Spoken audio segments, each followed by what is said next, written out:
विश्वविद्यालय में अनियमितताएं होती रहती हैं। कुछ सालों पहले केंद्रीय विश्वविद्यालय के कई कुलपति यानी वाइस चांसलर्स को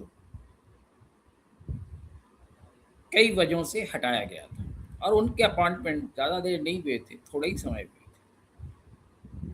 अब जो है देश की राजधानी दिल्ली में दो बड़ी यूनिवर्सिटी जामिया मिलिया इस्लामिया और जामिया हमदर्द पर सवाल उठ रहे हैं। दोनों ही संस्थानों में प्रशासनिक फैसलों, नियुक्तियों और भारी अनियमितताओं को लेकर शिकायतें आई हैं। जामिया मिलिया इस्लामिया के मौजूदा रजिस्ट्रार डॉक्टर मेहताब आलम रिजवी के खिलाफ जामिया नगर थाने में दस्तावेजों के साथ शिकायत लेकर एफआईआर और स्वतंत्र जांच की मांग की गई है।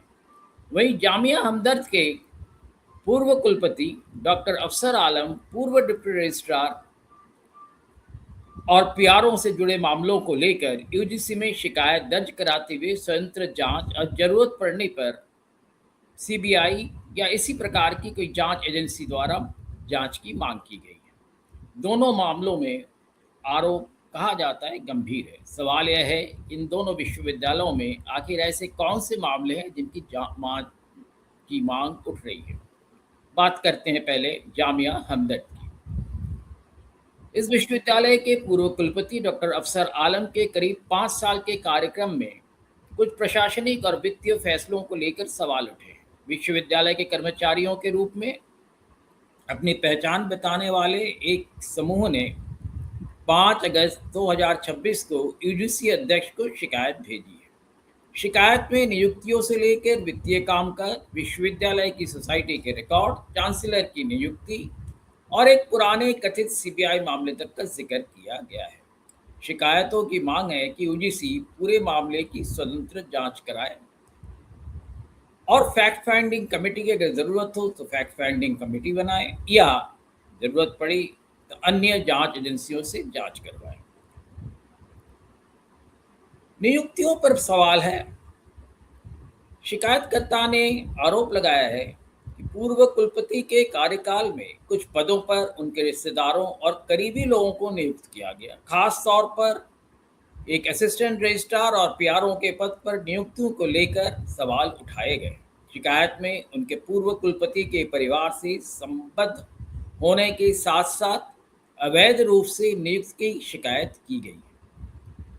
पद का वाकया विज्ञापन निकाला गया या नहीं, कितने उम्मीदवारों आवेदन किया, उम्मीदवारों की योग्यता क्या थी, इन सारे सवालों को पूछा गया है। चयन समिति में कौन कौन थे ये भी जानने की कोशिश की गई और नियुक्ति का फैसला किस आधार पर हुआ। इन सवालों को नियुक्ति से जुड़े मूल रिकॉर्ड की जांच से ही वैसे तो मिल सकती है, मगर प्रक्रिया पूरी तरह से नियमों के मुताबिक हुई या नहीं ये दस्तावेज ही बता सकते हैं। लेकिन अगर नियमों की अनदेखी हुई तो जिम्मेदारी भी तय होने की ज़रूरत है, ये कहा जाता है। पूर्व डिप्टी रजिस्ट्रार की भी कहा जाता है भूमिका है। दूसरा मुद्दा है कि ये जो पूर्व रजिस्ट्रार हैं इनका नाम शायद बताया जाता है कि सरफराज एहसान थे। शिकायत में उनकी भूमिका को लेकर सवाल उठाए गए हैं। शिकायतकर्ताओं ने मांग की कि पूर्व कुलपति के कार्यकाल में हुई नियमित और संविदा नियुक्तियों की पूरी तरह से जांच करनी चाहिए। इसके लिए निवेदन किया गया है कि आवेदन पत्र, उम्मीदवारों की पात्रता, चयन समिति की कार्रवाई, नियुक्ति आदेश और संबंधित अधिकारियों की मौजूदगी जैसे रिकॉर्ड देखे जा सकते हैं। यह भी सवाल सीधा है कि क्या हर नियुक्ति में निर्धारित नियमों का पालन हुआ या नहीं, ये पूछा गया है। अगर हुआ है तो दस्तावेज ये ज़रूर साबित करेंगे, अगर नहीं हुआ उसी के पता करने की जिम्मेवारी जो है किसको दी जाए, उसी बारे में बात हो रही है। तीसरा बड़ा मुद्दा है कि वित्तीय कामकाज से जुड़ा हुआ है। शिकायतकर्ता के अनुसार वित्त से जुड़े कुछ कामकाज पहले केपीएमजी और बाद में डेलॉयट जैसी बाहरी कंपनियों को आउटसोर्स किए गए।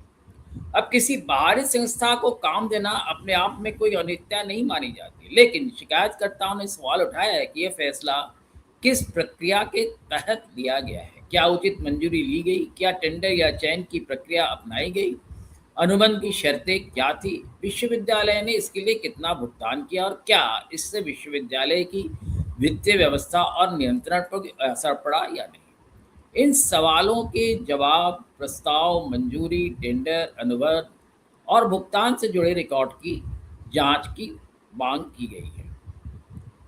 एक मुद्दा और है इसी का, चांसलर की नियुक्ति के लिए है। शिकायतकर्ताओं का आरोप है कि चांसलर की नियुक्ति विश्वविद्यालय की सोसाइटी के उपनियमों के मुताबिक नहीं हुई, इसलिए वे नियुक्ति से जुड़े सभी रिकॉर्डों की पूरी लंबी जांच चाहते हैं। किस नियम के तहत नियुक्ति हुई, प्रस्ताव किसने रखा, मंजूरी किसने दी और क्या सोसाइटी के नियमों की पूरी तरह पालन किया गया या नहीं, ये सवाल है जिनका आरोपी जो है वो जवाब चाहते हैं। शिकायत में डॉक्टर अफसर आलम से जुड़े पुराने मामले हैं उसका भी उल्लेख किया गया है। इसमें एक केस है जिसका हवाला दिया गया है और कुछ कानूनी धाराओं का जिक्र किया गया है। उस मामले में वास्तव में क्या हुआ, उसमें हुआ ये कि जहाँ तक बात पहुँची है, कोई कार्रवाई हुई या नहीं और उसका अंतिम कानूनी निष्कर्ष क्या रहा, इन सवालों का जवाब संबंधित आधिकारिक रिपोर्ट या जांच एजेंसी से प्राप्त करने की बात की गई है। अब आते हैं यूजीसी पर। जामिया हमदर्द मामले में सबसे बड़ा सवाल है यूजीसी क्या कार्रवाई करता है। क्या दस्तावेज मंगाए जाएंगे, क्या संबंधित कार्यकाल अधिकारियों से जवाब लिया जाएगा, क्या नियुक्तों की फाइलें खोली जाएंगी, क्या वित्तीय फैसलों की समीक्षा होगी, क्या केपीएमजी और डेलॉट के दिए गए काम की प्रक्रिया की जांच होगी और क्या ज़रूरत पड़ने पर सीबीआई जांच की मांग पर विचार किया जाएगा। अब बात हम करते हैं जामिया मिलिया इस्लामिक की, जहाँ मौजूदा रजिस्ट्रार डॉक्टर मेहताब आलम रज़ी की नियुक्ति को लेकर पुलिस को शिकायत दी गई। 17 जुलाई 2026 को जामिया नगर थाने के एसएचओ को दी गई शिकायत में उनकी शुरुआती नियुक्ति, योग्यता और अनुभव से लेकर प्रोफेसर पद पर पदोन्नति के बाद रजिस्ट्रार नियुक्त किए जाने तक की प्रक्रिया की जांच की मांग की गई। शिकायत में चीटिंग, फोर्जरी, फोर्स डॉक्यूमेंट्स के इस्तेमाल, रिकॉर्ड में कथित हेरफेर, क्रिमिनल कॉन्स्पिरेसी और आधिकारिक पद के कथित दुरुपयोग जैसे गंभीर आरोपों की जांच और एफआईआर दर्ज करने की मांग की गई। योग्यता और अनुभव पर गंभीर सवाल उठाए गए हैं। शिकायत में सबसे अहम अहम सवाल है कि डॉक्टर रिजवी की एसोसिएट प्रोफेसर के रूप में शुरुआती नियुक्ति की पात्रता को लेकर उठाया गया है। शिकायतकर्ता का दावा है कि आरटीआई प्राप्त दस्तावेजों और उपलब्ध रिकॉर्ड के आधार पर यह जांच जरूरी है।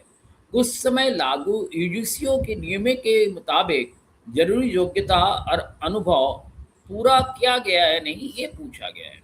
खास तौर पर एमपीआईडीएसए में बताए गए अनुभव को लेकर सवाल उठा गया है। यह जांच की मांग की गई है कि उस अनुभव को संबंधित यूजीसी नियमों के तहत आवश्यक टीचिंग या रिसर्च एक्सपीरियंस माना जाना चाहिए या नहीं। इसके अलावा इथियोपिया की स्टेट सिविल सर्विस यूनिवर्सिटी में बताए गए अनुभव की अवधि, निरंतरता और पात्रता में उसकी स्वीकार्यता पर भी सवाल उठाए गए हैं। यानी सवाल सिर्फ डिग्री का नहीं है, सवाल है नियुक्ति के समय अनुभव और योग्यता से जुड़े दस्तावेजों का सत्यापन किस तरह से हुआ, उस पर प्रश्न है।